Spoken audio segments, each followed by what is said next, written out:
Artista internasional Rui Orlando, Angie Manji, no Nadia Vega toona ia aeroporto internasional Nicolau Lobato ho avião aerodili. Ia aeroporto internasional Nicolau Lobato ohin, tuir artista angolano Rui Orlando nia visita Timor-Leste hanesan honra, no principalmente Timor-Leste mos qualia português. É uma honra maravilhosa para mim como artista. Estou surpreso, não sabia que falavam tão bem o português. Tão bem o português.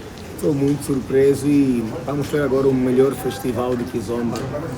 E eu vou dar o melhor de mim. Ia fating hanesan, Angie Manji, Nadia Vega, sente contente, bele mai Timor-Leste, hodi anima povo Timor-Leste liusi evento Tassi Fest. Ya, saya senang sekali bisa datang ke Timor-Leste di Tassi Fest karena udah lama sekali kabarnya artis Indonesia udah nggak datang ke sini gitu. Terakhir kali kalau nggak salah katanya Krisdayanti, dan itu juga udah lama banget, jadi sebuah kebanggaan buat saya untuk datang ke sini. Teman-teman Indonesia untuk lihat keindahan Timor-Leste. Ya karena aku tahu kalau beberapa teman-teman di Timor-Leste bisa bahasa Indonesia juga, of course in English and also Portuguese, right? And yeah, terima kasih, obrigada.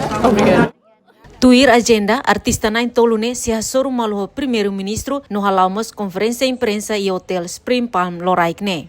Entretanto, artista estrangeiro nain tolune besi anima ia festival Tassi Fest tinane se halau entre Loron Lima to Loron Hitu Fulan Junho ia Tassi Toludili.